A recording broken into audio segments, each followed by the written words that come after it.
माननीय मुख्यमंत्री जी ने इस प्रोग्राम को स्वयं लॉन्च किया लास्ट ईयर खटीमा में। पुलिस फोर्स ये बोलती है कि हम अपने बच्चों को हॉरिजॉन्टली बड़ा होता हुआ देखते हैं। जब हम यूनिफॉर्म पहन लेते हैं तो हम अपनी पर्सनालिटी की वीकनेस या वल्नरेबिलिटीज़ को किसी को दिखाना नहीं चाहते। उन्होंने बताया कि मैम ये समस्या है, पर अनुरोध ये है कि हमारे सीनियर को ना बताया जाए, अदरवाइज उनको लगेगा कि हम उनकी कंप्लेंट। परिवार के निरंतर ताने कि पुलिस की जॉब में हो और कहीं और ड्यूटी कर रही हो, सबका ध्यान कौन रखेगा।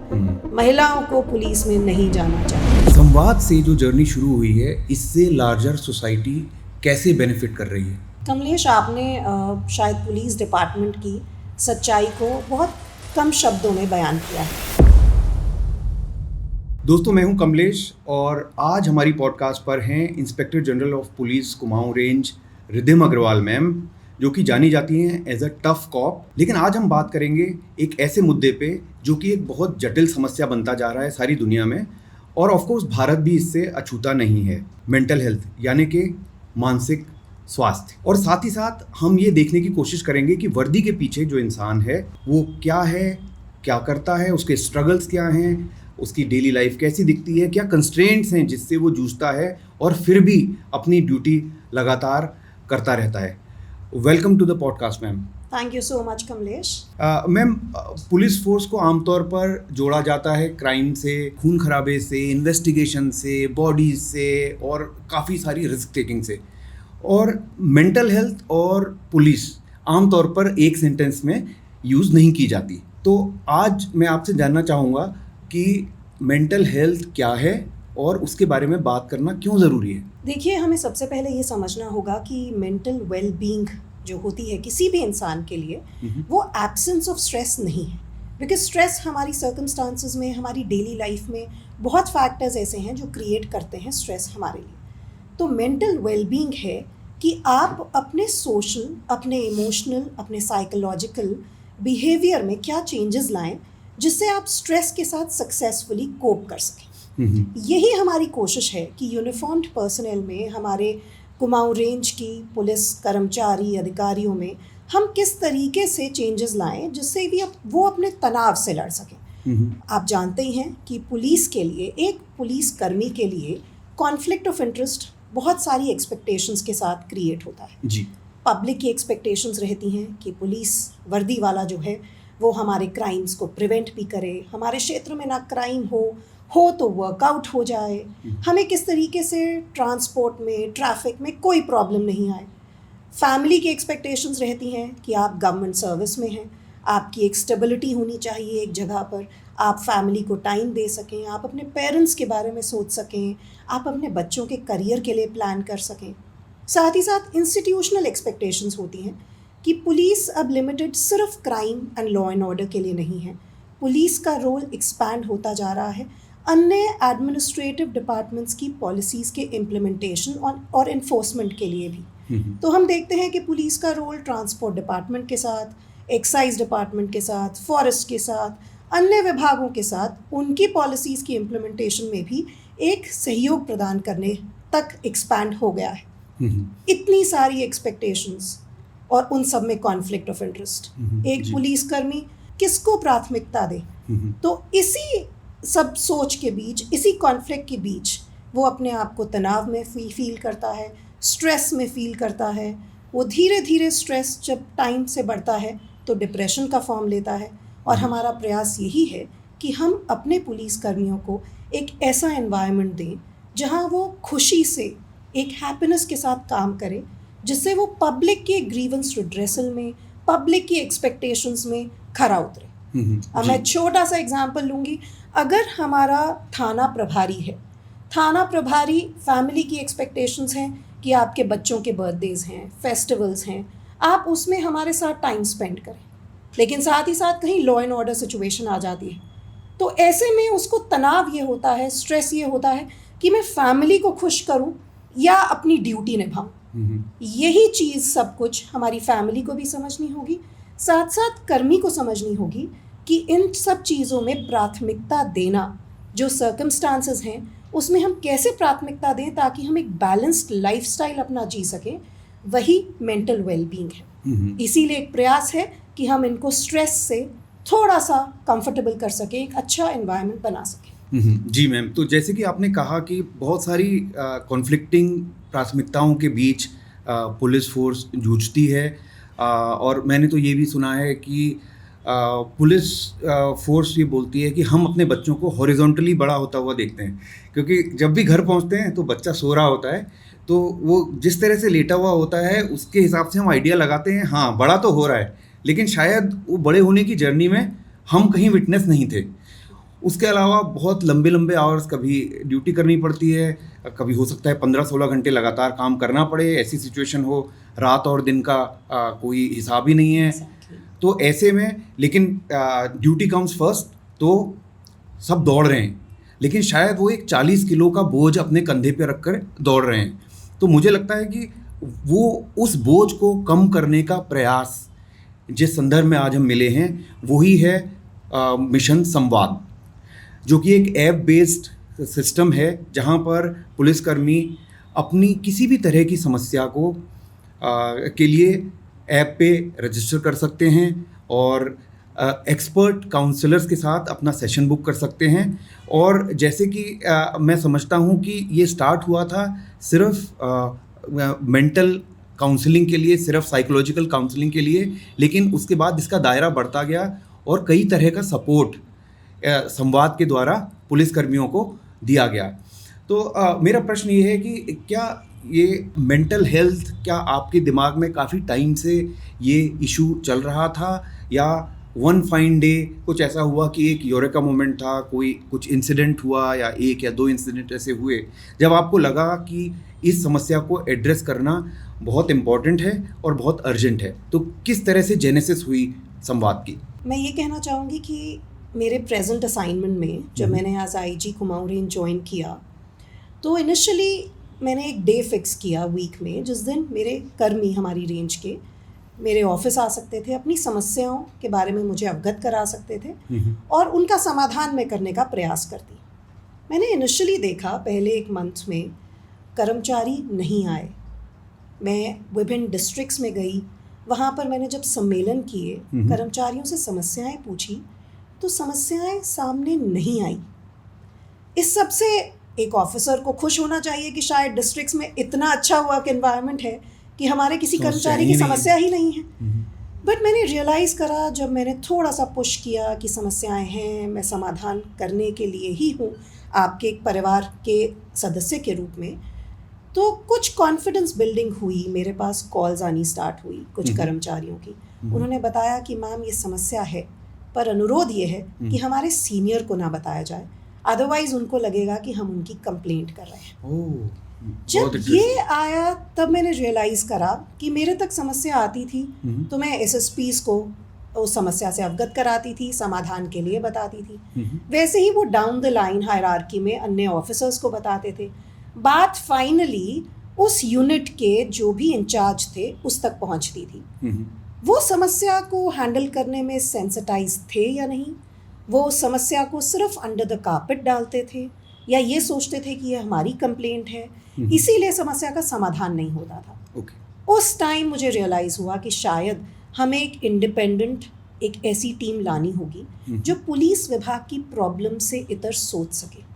एक ऐसी टीम लानी होगी जो प्रोफेशनल हेल्प दे सके हमारे ऐसे कर्मचारियों को, बिना ये सोचे कि उनके विरुद्ध क्या कार्रवाई हो सकती है अगर ये समस्याएं सामने आए। तो मैंने यही कॉन्फिडेंस अपनी टीम में जगाने का प्रयास किया है कि आप समस्याएं अगर हम तक पहुंचाते हैं, हमारी मिशन संवाद के काउंसलर्स तक पहुंचाते हैं, तो वो इसलिए नहीं है कि हम किसी को पीनलाइज करें, वो इसलिए है कि हम सिस्टम में एक सुधार ला सकें, चाहे वो इंफ्रास्ट्रक्चरल चेंजेस हों, चाहे वो आपके फैमिली इश्यूज़ हों, चाहे वो प्रोफेशनल वर्क एनवायरनमेंट में चेंजेस हों। मैं ये सोच सकता हूँ कि एक तो सोशल स्टिग्मा है मेंटल हेल्थ को लेके। मेंटल हेल्थ वैसे नहीं ट्रीट की जाती जैसे फिजिकल हेल्थ है। कोई बीमारी हो गई तो लोग बिल्कुल संकोच नहीं करते डॉक्टर के पास जाने में या किसी के साथ भी शेयर करने में कि हाँ मुझे ये बीमारी है और मैं इस चीज़ का ट्रीटमेंट ले रहा हूँ।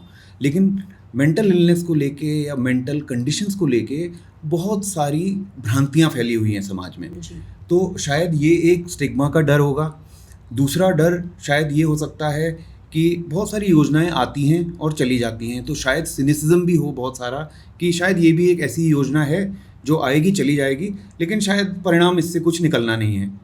और फिर मैं ये सोच सकता हूँ कि एक पुलिस ऑफिसर जिसके ऊपर जिम्मेदारी है समाज को प्रोटेक्ट करने की, वो एक स्ट्रॉन्ग मैन या स्ट्रॉन्ग वुमन की तरह देखा जाता है।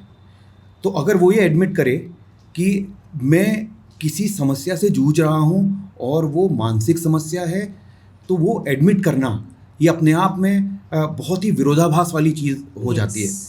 तो ये किस किस तरह के चैलेंजेस आपको फेस हुए इस संवाद के एडॉप्शन में, और कौन से चैलेंजेस हैं जो सॉल्व हो चुके हैं, कौन से हैं जो हो रहे हैं, क्योंकि ये काफ़ी डीप रूटेड समस्याएं हैं, इनका कोई जल्दी समाधान नहीं है। तो आप शेयर कीजिए क्या चैलेंजेस रहे मैम। कमलेश, आपने शायद पुलिस डिपार्टमेंट की सच्चाई को बहुत कम शब्दों में बयान किया है।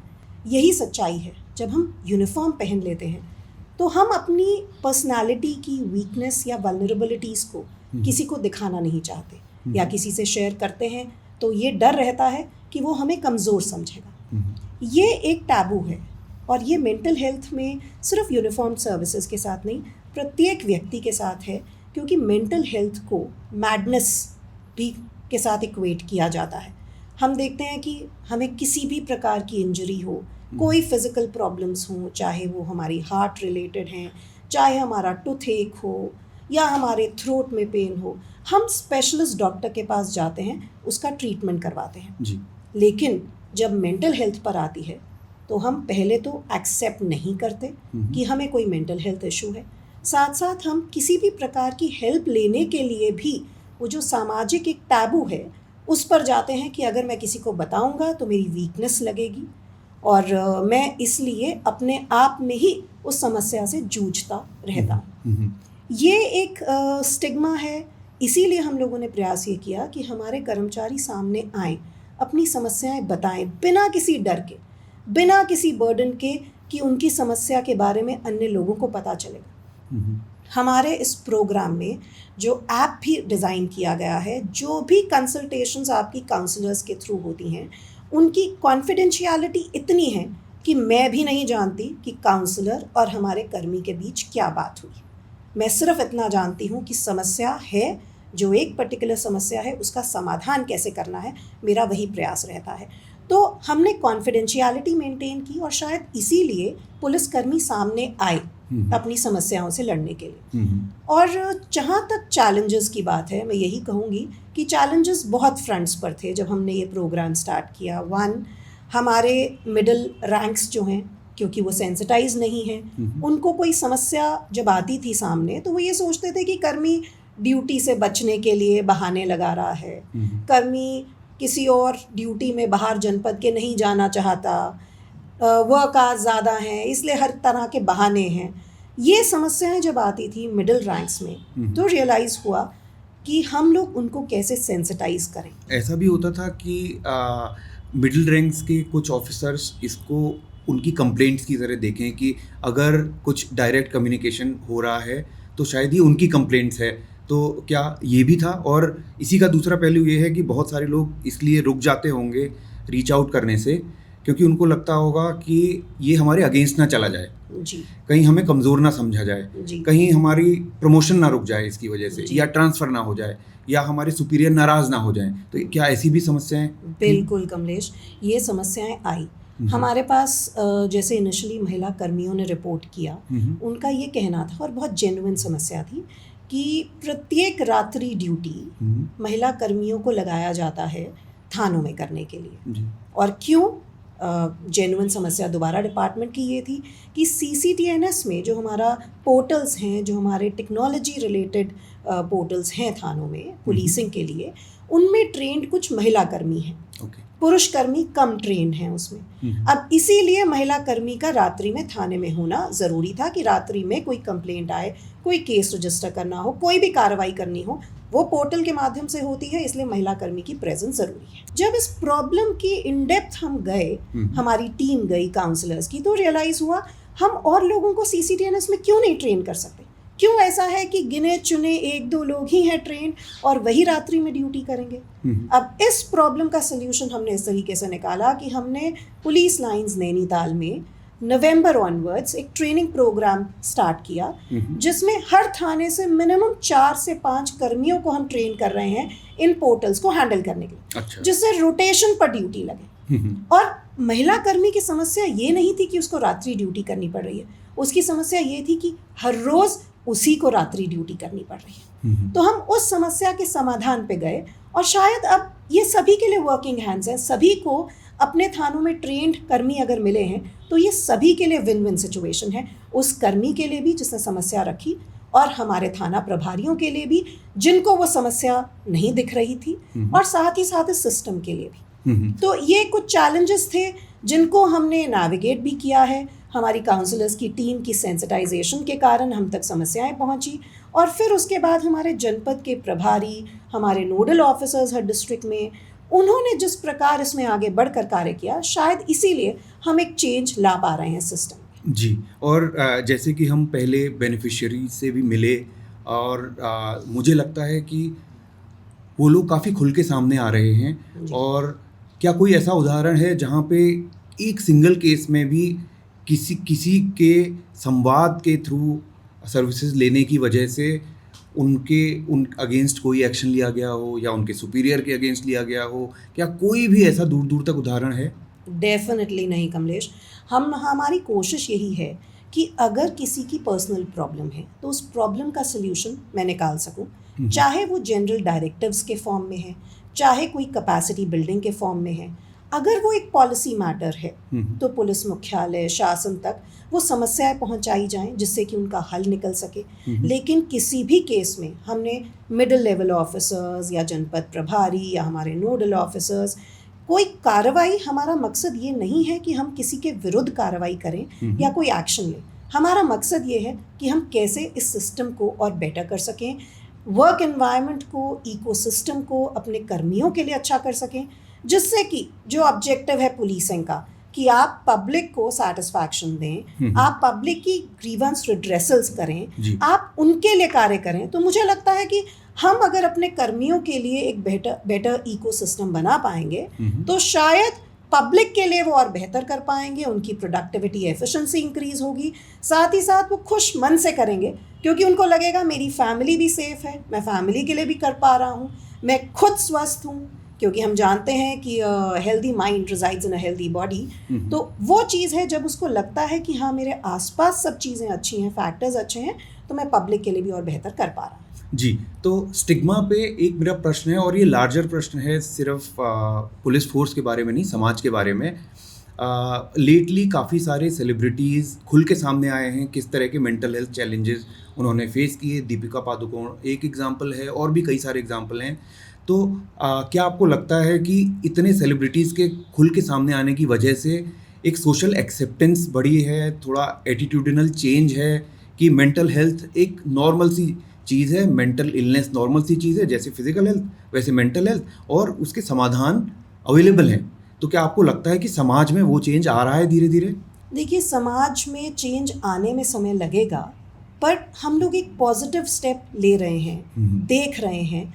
जिस प्रकार से यूनिफॉर्म्ड सर्विसेज में पर्सनल तनाव का शिकार है, वैसे ही शायद एक आम आदमी भी है, एक बच्चा भी है जो स्कूल जाता है जी। उसकी भी एक्सपेक्टेशंस फैमिली उससे भी एक्सपेक्ट करती है, स्कूल अथॉरिटीज़ उससे भी एक्सपेक्ट करते हैं, और उन बर्डन, उस एक्सपेक्टेशंस के बर्डन से, जैसा आपने इनिशियली कहा था कि एक बैग कैरी कर रहे हैं, यस, बच्चे स्कूल बैग कैरी कर रहे हैं, लेकिन उसके साथ साथ एक इनविजिबल बैग ऑफ एक्सपेक्टेशंस भी कैरी कर रहे हैं, चाहे वो पीयर प्रेशर हो, चाहे वो सेल्फ डाउट हो, चाहे फैमिली की एक्सपेक्टेशंस हो, चाहे स्कूल की एक्सपेक्टेशंस हो, ये बच्चे कैरी कर रहे हैं। यूनिफॉर्म्ड सर्विसेज में और प्रॉब्लम्स हैं। हम इन सब को देखकर अगर सोचें तो डेफिनेटली जानकारी लोगों में आई है, अवेयरनेस हुआ है कि मेंटल हेल्थ भी एक इशू है, बट अभी भी वो एक टैबू है जिसको हमें रिमूव करना होगा। मैं बल्कि यही कहूँगी कि गवर्नमेंट ऑफ इंडिया ने इसको एक्सेप्ट किया, मेंटल हेल्थ केयर एक्ट 2017 में आया, हमारी स्टेट गवर्नमेंट ने इसको एक्सेप्ट किया। जब ड्रग्स रिलेटेड प्रॉब्लम्स हम डिस्कस करते हैं तो उसमें क्लियर डायरेक्शंस हैं गवर्नमेंट की, जिसमें कहा गया है कि हर स्कूल अपने बच्चों की और उनके पेरेंट्स की पीटीएम में काउंसलिंग करवाए, जिससे आप आइडेंटिफाई कर सकें कि बच्चा स्ट्रेस में तो नहीं है, वो ड्रग्स की तरफ तो नहीं जा रहा। आप जो टेल साइंस हैं वो आइडेंटिफाई कर पाएंगे तो शायद तभी हम हेल्प कर पाएंगे जी। तो इसीलिए शायद कहा जाता है illness begins with I and wellness begins with we, WE। तो जब हम अपने से बढ़कर आसपास सबके साथ मिलकर काम करेंगे, एज अ टीम वर्क करेंगे, तो डेफिनेटली हम मेंटल वेलबींग की तरफ बढ़ेंगे। तो जब संवाद का आइडिया आप लेके गई अपने हायर अप्स के पास तो उनका किस तरह का रिस्पांस और सपोर्ट आपको मिला? देखिए, जब स्टार्ट किया था प्रोग्राम, जब ये ज़रूरी पाया कि हम किसी प्रोफेशनल को इसमें इन्वॉल्व करें, ऑन बोर्ड करें, मैंने टीम्स के साथ बैठ के ब्रेनस्टॉर्मिंग की। उसके पश्चात हम लोगों ने एक पायलट फेज़ में प्रोजेक्ट को रन किया, उसकी सक्सेस स्टोरीज आइडेंटिफाई की, अपने एक्सपीरियंसेस शेयर किए। इनिशियली एक हेजिटेशन था कि क्या जल्दी से ये एक्सेप्टेबल होगा या नहीं डिपार्टमेंट को, बट मैं फॉर्चुनेट हूँ, मैं खुश हूँ इस बात को सोच के कि ये चैलेंज मुझे नहीं मिला।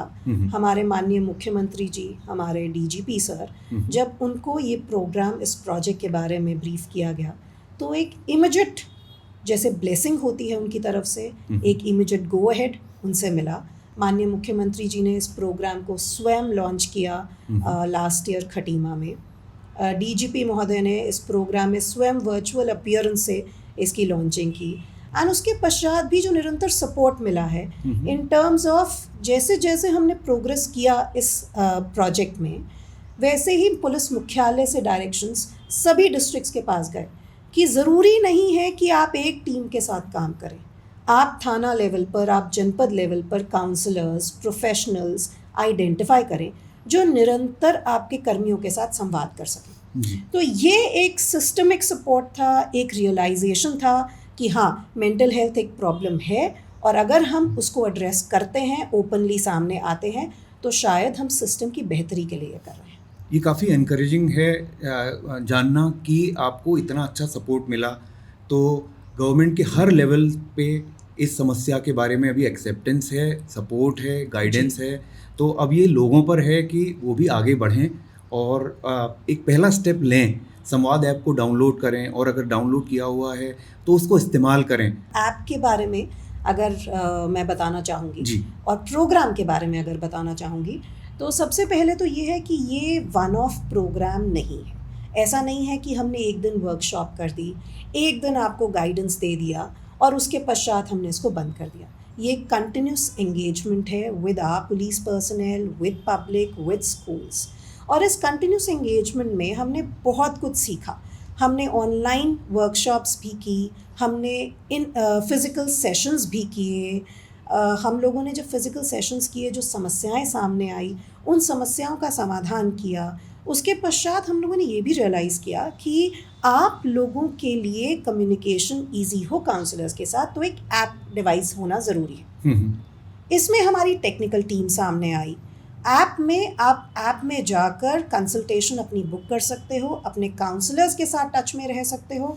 साथ ही साथ निरंतर आपको क्या लाइफस्टाइल चेंजेस लाने हैं, उसके संबंध में वीडियोस, कुछ मोटिवेशनल कोट्स निरंतर इस ऐप में आते हैं। तो मैंने एक ये चेंज देखा है। इनफैक्ट कुछ दिन से मैं बेनिफिशरीज से भी कम्युनिकेट कर रही थी जो इस प्रोग्राम से, जिनको एक्चुअल बेनिफिट प्राप्त हुआ है। तो जब उनसे बात हुई तो रियलाइज़ हुआ कि उनके लिए कितना सिंपल हो गया है। घर पहुँचें, आप ऐप में कंसल्टेशन बुक करें, आप वर्क प्लेस पर हों, आप काउंसलर से बात कर सकते हैं, आप फैमिली के साथ बात करना चाहें, फैमिली के सामने बात कर सकते हैं। तो एक ease of learning, ease of being counselled, इस पॉइंट ऑफ व्यू से ये ऐप बनाया गया। और ये प्रोग्राम का मकसद यही है कि आप ये ऐप डाउनलोड करें, डाउनलोड करके हमारे काउंसलर्स के साथ टच में आएँ, आप अपने लाइफस्टाइल में चेंजेस लाएं। बिकॉज़ प्रॉब्लम मेंटल हेल्थ की आने से पहले हम उसको कैसे निराकरण कर सकते हैं, ये हमें सोचना है। हम क्यों वेट कर रहे हैं कि हम डिप्रेशन में जाएं? हम एंग्जाइटी, अपना स्ट्रेस उसी लेवल पे मैनेज करें जिससे कि वो डिप्रेशन में कन्वर्ट नहीं हो। इसी उद्देश्य से ये प्रोग्राम है और इसी उद्देश्य से जो बेनिफिशरीज इसका फ़ायदा उठा रहे हैं, मैं चाहूँगी कि हमारे कुमाऊं रेंज के समस्त कर्मी भी इसका फ़ायदा उठाएं। जी, आपने फैमिली की बात की, तो क्या काउंसलिंग सिर्फ उसी पुलिस पर्सनल के लिए है जो कि समस्या से जूझ रहा है, या इसमें उसके परिवारीजन, उसके बच्चे, उसके माँ बाप, वो भी प्रोग्राम का हिस्सा हैं? इसमें मैं कुछ उदाहरण देना चाहूँगी कमलेश। हमारे पास जो समस्याएं आई वो इस प्रकार से आई कि फिजिकली हेल्थ से परेशान कर्मी है, पैरालाइज्ड है, सिस्टम ने उसको सैलरी दी है, सिस्टम ने उसको एक साइड पोस्टिंग दी है, ये सोचते हुए कि वो कंफर्टेबल रहेगा, बट उसकी मेंटल स्टेट क्या है? वो ये सोचता है कि सिस्टम ने मुझे साइडलाइन कर दिया क्योंकि मैं पैरालाइज हो गया हूँ। हमने संवाद टीम ने जब उससे जाकर मुलाकात की, उसकी कोशिश, उसकी यातना को समझा, तो ये चीज़ आई कि मैं भी सिस्टम को कुछ कंट्रीब्यूट करना चाहता हूँ, साइडलाइन नहीं रहना चाहता। हमने उसकी एक पोस्टिंग ऐसी करवाई कि जिसमें एक सिंपल ड्यूटी थी, बट उस ड्यूटी के बाद वो जिस तरीके से उसका कॉन्फिडेंस लेवल बढ़ा है, हमारे संवाद के काउंसलर्स के साथ वो निरंतर संपर्क में है और अपने आप को और बेहतर महसूस कर रहा है। शायद यही एक परिवार की रिस्पॉन्सिबिलिटी होती है कि हाँ, हम अपने परिवार के सदस्य को छोड़ें नहीं, उसका हाथ नहीं छोड़ें, उसका हाथ पकड़कर साथ में चलें, जिससे उसका कॉन्फिडेंस बढ़े। ये एक उदाहरण था।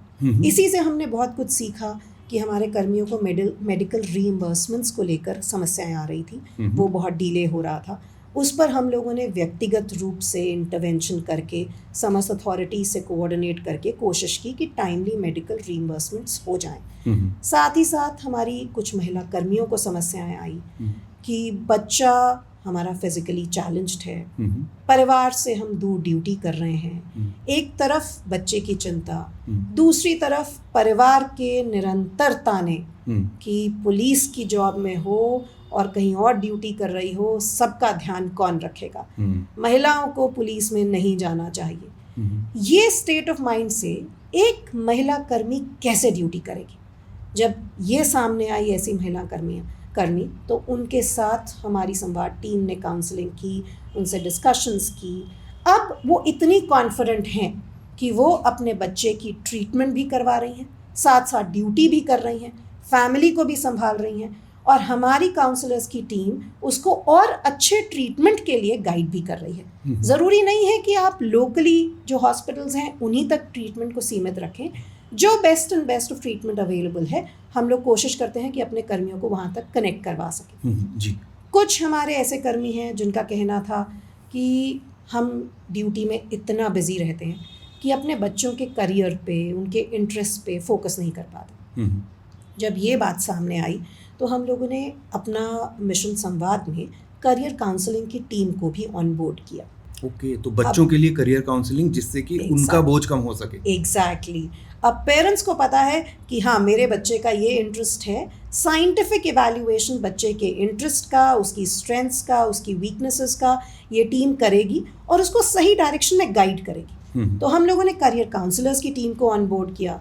फिर साथ साथ कुछ कर्मियों का ये कहना था कि हमारी फैमिलीज़ हमारी ड्यूटीज़ और रिस्पॉन्सिबिलिटीज़ को समझती नहीं है। तो ये सजेशन जब आया, हम लोगों ने फैमिली काउंसलिंग्स स्टार्ट की। कुछ फैमिली मेंबर्स ने पॉइंट आउट किया कि हमारा परिवारजन जो पुलिस में है वो ड्रग्स में चला गया है, स्ट्रेस उसका एक मेजर फैक्टर रहा होगा। तो हम लोगों ने, जो हमारी काउंसलर्स की टीम ने उनको काउंसिल करा, उनकी विलिंगनेस देखी।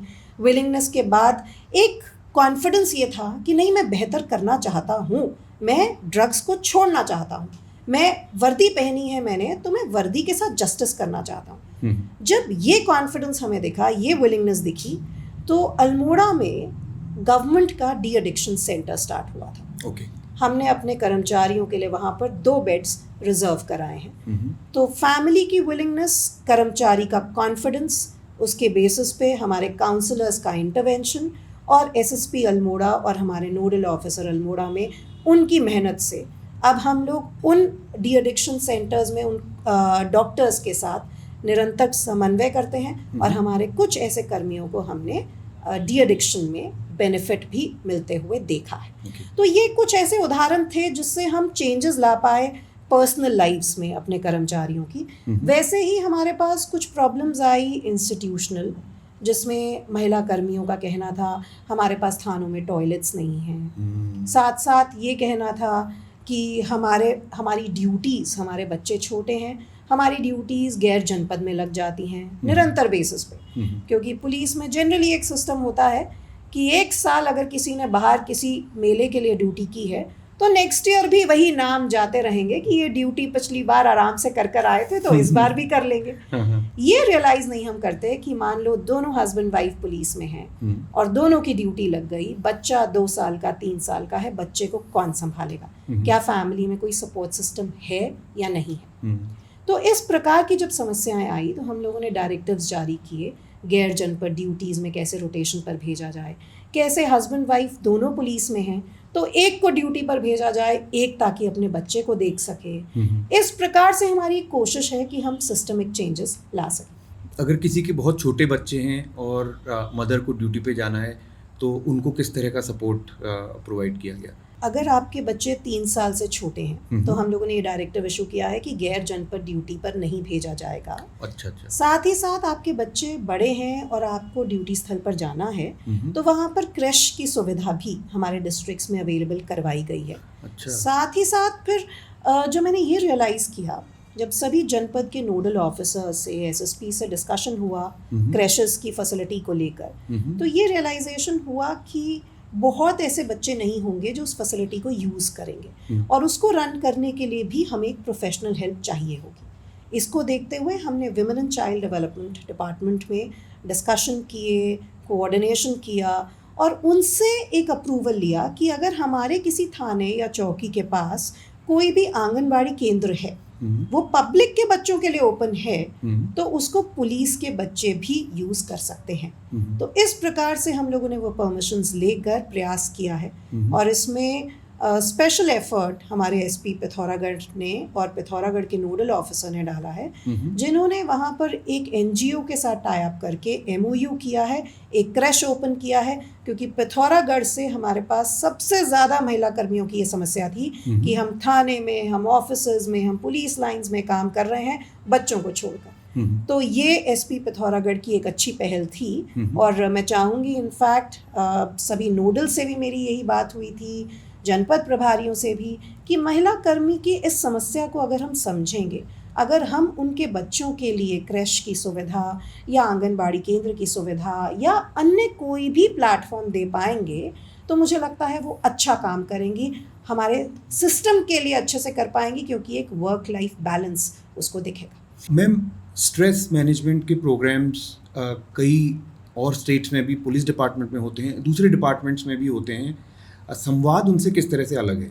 देखिए, स्ट्रेस को मैनेज किया जाना है हमारी सर्विसेज में, चाहे आर्म्ड फोर्सेस हों, पैरामिलिट्रीज हों, स्टेट पुलिस हो या और अन्य गवर्नमेंट डिपार्टमेंट्स हो, ये एक रियलाइजेशन गवर्नमेंट्स में भी है कि स्ट्रेस को मैनेज किया जाना ज़रूरी है। इसीलिए शायद गवर्नमेंट ऑफ इंडिया ने मेंटल हेल्थ केयर एक्ट 2017 में भी बनाया था। बट अभी तक जो जनरली मैं देखती आ रही थी, बहुत वन ऑफ प्रोग्राम स्टार्ट होते थे, बहुत इंडिविजुअल इंटरवेंशन होता था, जैसे आपने कहीं पर योगा के, मेडिटेशन के क्लासेस करा दिए, कहीं जनरल स्ट्रेस को मैनेज करने के लिए काउंसलर से इंटरेक्शन करा दिया, बट एक कंटिन्यूस एंगेजमेंट इन प्रोग्राम्स में नहीं दिखता था। तो हमारी संवाद का जो प्रोग्राम, जो टीम है, वो इसी मामले में थोड़ा सा डिफरेंट है कि हम एक कंटिन्यूस एंगेजमेंट कर रहे हैं, डेली बेसिस पे अपने कर्मियों के साथ इंटरेक्शन कर रहे हैं, हम लोग उनसे इन पर्सन सेशंस करके चेक करते हैं, स्क्रीन करते हैं कि किस व्यक्ति को आगे काउंसलिंग की ज़रूरत है। स्क्रीनिंग के पश्चात जो काउंसलिंग की ज़रूरत वाले लोग आइडेंटिफाई होते हैं, जिनमें एंग्जाइटी है, स्ट्रेस है, तो उनको कैसे हम लोग मेडिकल केयर भी दिलवाएं, कैसे उनके लाइफस्टाइल चेंजेस लेकर आएँ, इस और वर्क करते हैं। तो एक कंटिन्यूस एंगेजमेंट एक मेजर मैं कहूँगी कि यूएसपी है हमारे इस प्रोग्राम की। उसके साथ साथ जो ऐप डेवलप किया है वो इसीलिए है कि अपनी कन्वीनियंस पर हमारा कर्मी काउंसलर से बात कर सकता है।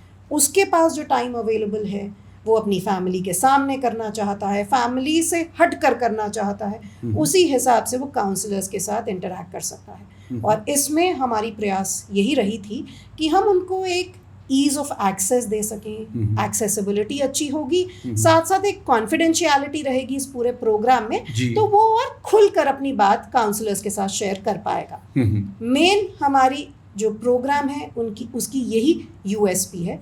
और साथ साथ अवेयरनेस, मुझे लगता है कि मेंटल हेल्थ प्रोग्राम में हम स्क्रीनिंग कर रहे हैं अपने कर्मियों की, लेकिन हम उसको लिमिटेड नहीं रख रहे सिर्फ वर्दीधारी तक।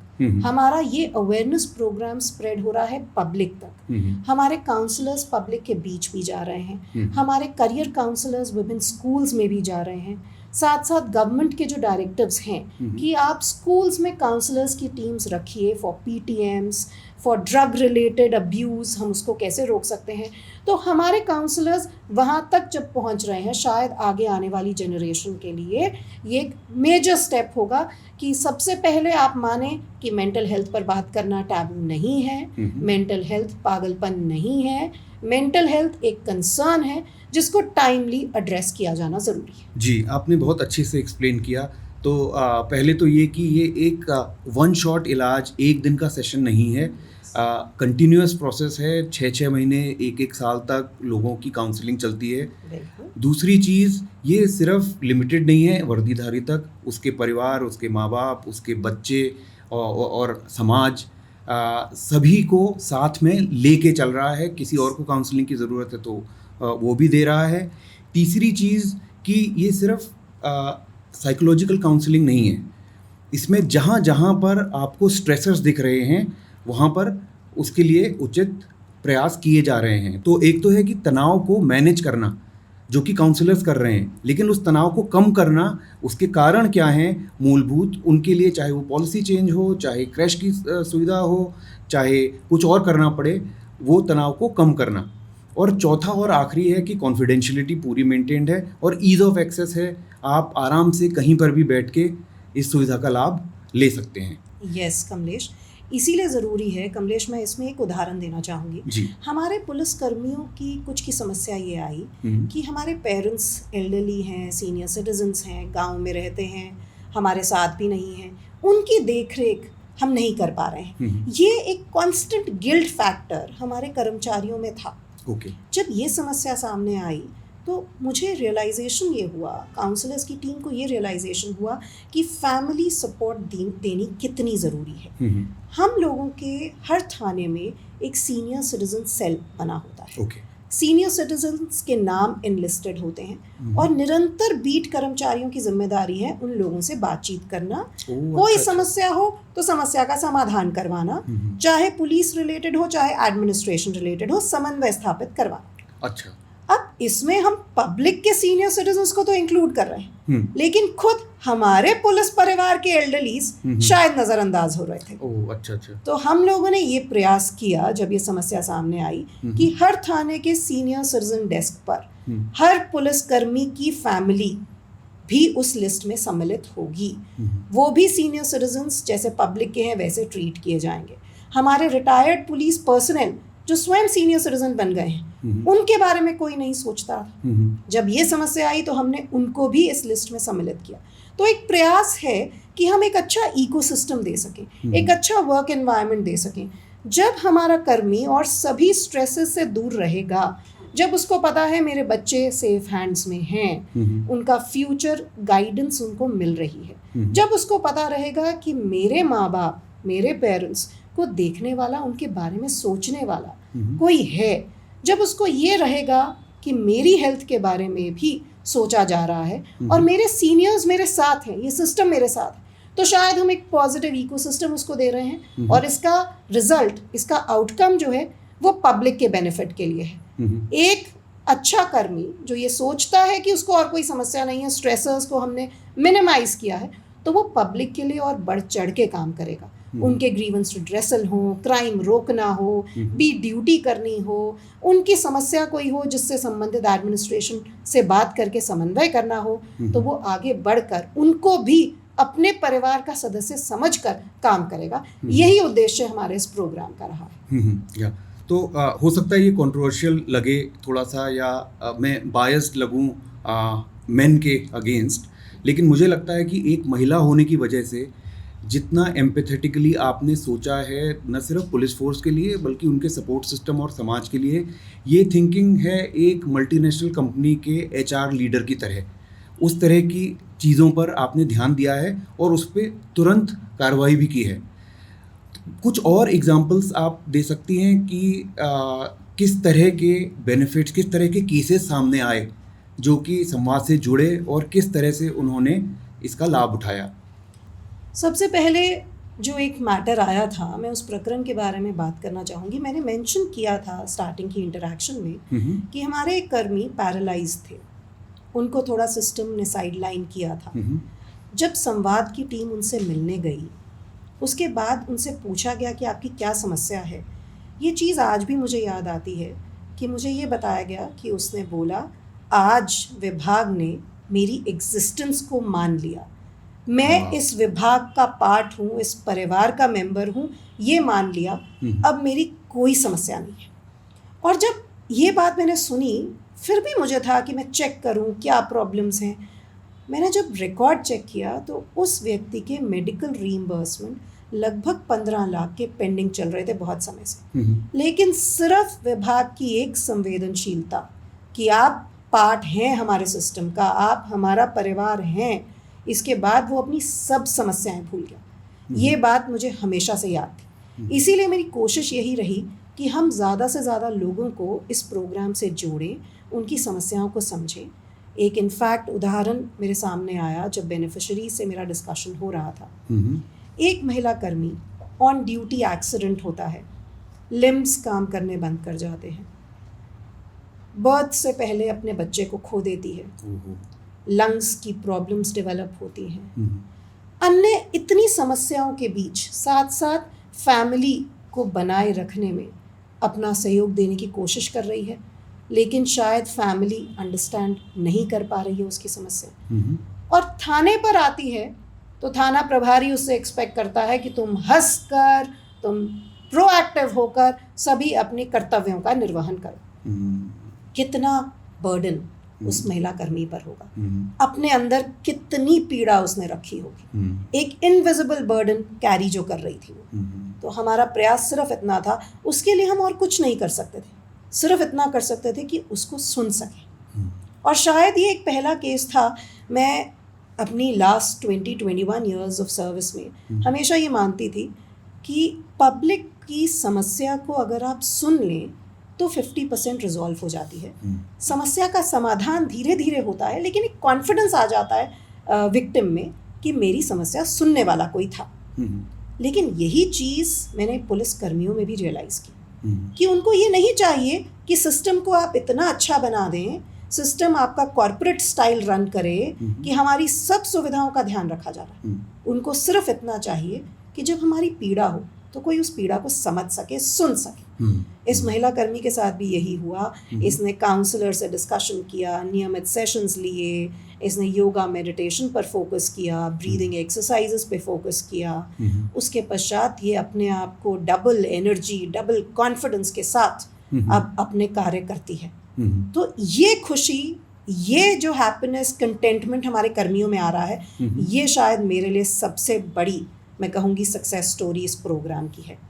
एक और उदाहरण है, हमारे कर्मी जो हैं, इतना बढ़िया ट्रैक रिकॉर्ड, हर कार्य में सबसे अव्वल, बीट ड्यूटी करता था, लेकिन सब इंस्पेक्टर्स के साथ इन्वेस्टिगेशंस को वर्कआउट कराना, केसेस में अपराधियों को पकड़ कर लाना, हज़ारों, अब आप जानते ही हैं, चाहे एक्सीडेंट्स हों, डेथ्स हैं, इंजरीज हैं, हॉस्पिटल्स गया है, सब लोगों को देखा है, इस सब के एग्जैक्टली इस सब के बावजूद वो फुल कॉन्फिडेंस के साथ अपनी ड्यूटी करता था, फुल सिंसियरिटी के साथ ड्यूटी करता था। कुछ समय पहले अचानक से, जिसका हम लोग ये कहेंगे कि PTSD के सिम्टम्स थे, हमारे काउंसलर्स ने आइडेंटिफाई किया, तो उसको सुइसाइडल टेंडेंसीज हुई। इतना अच्छा ट्रैक रिकॉर्ड के बाद सुइसाइडल टेंडेंसीज, एक होपलेसनेस, एक हेल्पलेसनेस कि शायद सब मेरे अगेंस्ट हैं, अपनी फैमिली से दूर है। उसको उसका भी कोई चिंता नहीं थी। उसने जिस दिन वो पहले दिन अपनी समस्या लेकर मेरे पास आया था, उसने ये कहा था कि मैम, मैं चाहे उधम सिंह नगर हो, चाहे उत्तरकाशी हो, पिथौरागढ़, कहीं भी ड्यूटी करनी हो तो पिछले 15-16 साल में मैंने किसी ड्यूटी से मना नहीं किया। लेकिन इस वक्त उसकी ये स्थिति थी कि उसको एक हेल्पलेसनेस थी, एक सुसाइडल टेंडेंसीज़ की ओर बढ़ रहा था।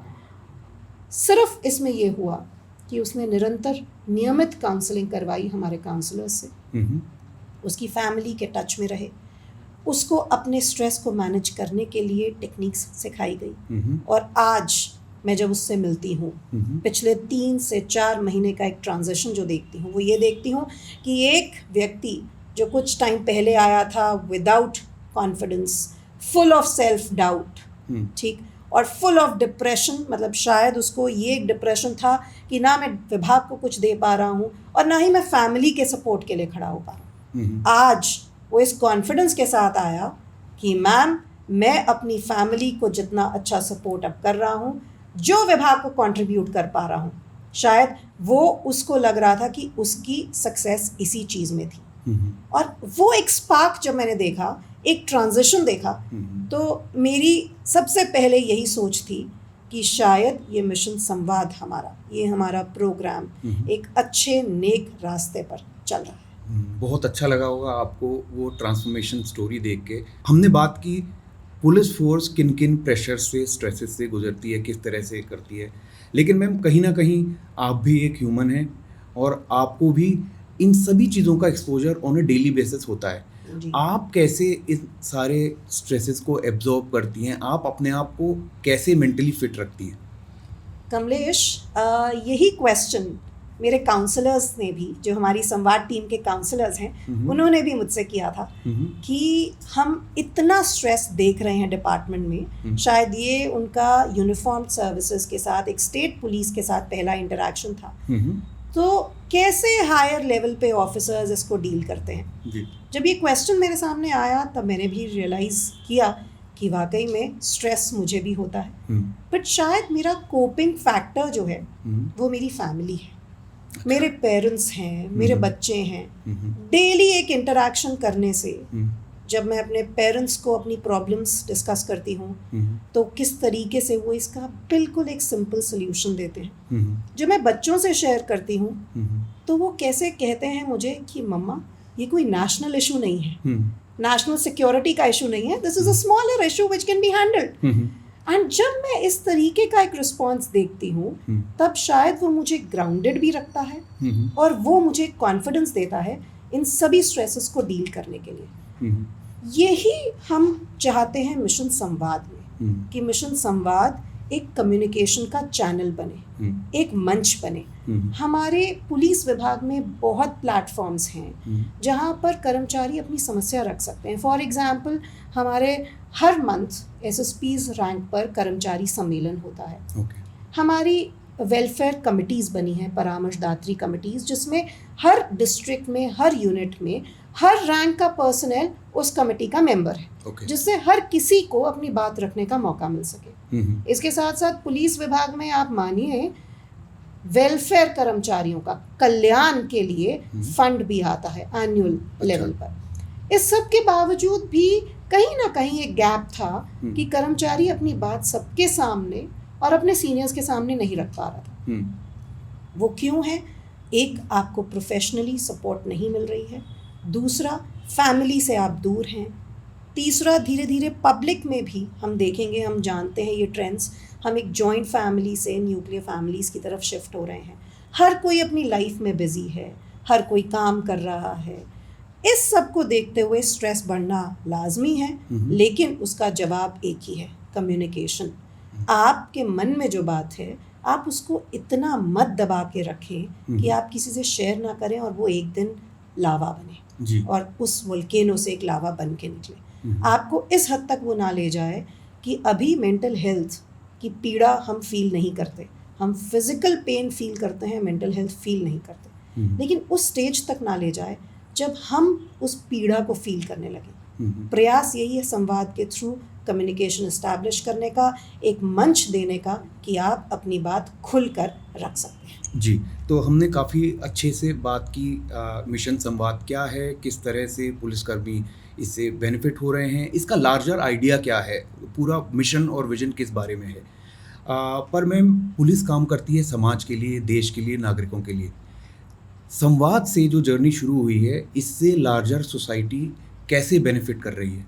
देखिए, सबसे ज़रूरी होता है एक प्रोफेशनल टीम बनाना। संवाद के माध्यम से हमने एक टीम बनाई जिसमें हमारे पास रिनाउंड काउंसलर्स, अच्छे इंस्टीट्यूट से जिन्होंने अपनी ट्रेनिंग्स ली हैं, उसके पश्चात धीरे धीरे जब हमने और लोगों को इन्वॉल्व किया, ऑन बोर्ड लिया, करियर काउंसलर्स, इससे एक इम्पैक्ट ये आया कि हमारी टीम ये लिमिटेड टू पुलिस पर्सनल नहीं है। यही टीम हमारे मीडिया पर्सनल से, यही टीम हमारे पुलिस कर्मियों के परिवारों से, और यही टीम विभिन्न स्कूल्स कॉलेजेस में बच्चों के साथ हर लेवल पर एक इंटरैक्शन है जो लिमिटेड फोर्सेस के लिए नहीं, पब्लिक के लिए भी है। इसके साथ साथ आप देखिए, पुलिस का इंटरैक्शन निरंतर पब्लिक से है जी। क्योंकि पुलिस ये है जन सेवा के लिए है। बिल्कुल। हमारा नारा है मित्रता सेवा सुरक्षा, और शायद मित्रता और सेवा उन्हीं के लिए है जो एक आम जनमानस है। सुरक्षा हमें अपराधियों से देनी है, लेकिन मेजर फोकस हमारा सेवा की ओर रहता है। अब इसलिए हमारे पास family disputes, marital disputes, land से रिलेटेड इश्यूज, अपने भाई बहनों में ही एक गैप होना, एक तनाव होना, ये सारे इश्यूज आते हैं हमारी महिला हेल्पलाइंस के पास, महिला ऐच्छिक ब्यूरोज के पास। लेकिन वो कर्मी भी पुलिस में ट्रेंड हैं, उनकी कैपेसिटी बिल्डिंग पुलिसिंग के लिए हुई है। उनकी capacity building psycho social trauma को झेलने के लिए या हेल्प करने के लिए, साइको सोशल बिहेवियर सामने लाने के लिए, उसके लिए नहीं हुई है। अब इस सब में हेल्प कर रही है हमारी संवाद के काउंसलर्स की टीम। वो इन फर्स्ट रिस्पॉन्डर्स को ट्रेन कर रहे हैं कि कैसे आप और एम्पथाइज कर सकते हैं पब्लिक से, कैसे आप उनका इतना कॉन्फिडेंस जीत सकते हैं कि वो खुलकर अपनी समस्या आपके पास रखें, डर से नहीं आए। वर्दी के डर को देखकर ऐसा नहीं होना चाहिए कि वो एक ब्लॉक्ड माइंडसेट के साथ आपके सामने बैठे हैं। खुलकर आपसे बात कर सकें, तभी शायद समस्या का समाधान होगा। तो हमारा 2 pronged अप्रोच ये है कि 1, हम पब्लिक तक एक आउटरीच लेकर जा रहे हैं अपनी टीम के द्वारा, एंड 2, हमारी पुलिस पर्सनल जो पब्लिक से इंटरैक्ट करता है फर्स्ट रिस्पॉन्डर्स की तरह, उनकी हम कैपेसिटी बिल्डिंग और ट्रेनिंग कर रहे हैं जी। इस प्रकार हमारा प्रयास है कि हम एक होलिस्टिक मेंटल वेलबींग के लिए समाज में भी और पुलिस कर्मियों में भी अच्छी अवेयरनेस बढ़ा सकें। जी, और मेरा मानना है कि कहीं ना कहीं अगर पुलिस फोर्स की एफिशिएंसी बढ़ेगी, प्रोडक्टिविटी बढ़ेगी, तो समाज को डायरेक्टली उससे फ़ायदा होगा और इमीडिएट फ़ायदा होगा। Yes, thank you very much for joining us for the podcast ma'am. आपसे बात करके बहुत सारी ऐसी चीज़ों के बारे में पता चला, और जो हमारे दर्शकों को भी ये एहसास होगा कि एक संवेदनशील पहलू, एक मानवीय पहलू, एक टफ कॉप का आज उन्होंने देखा होगा। बहुत बहुत धन्यवाद हमारी बात सुनने के लिए, और अगर आपको ये एपिसोड पसंद आया हो तो लाइक कीजिए, सब्सक्राइब कीजिए और शेयर कीजिए उन सब लोगों के साथ जिन्हें आपको लगता है कि ये सुनने की ज़रूरत है। Thank you.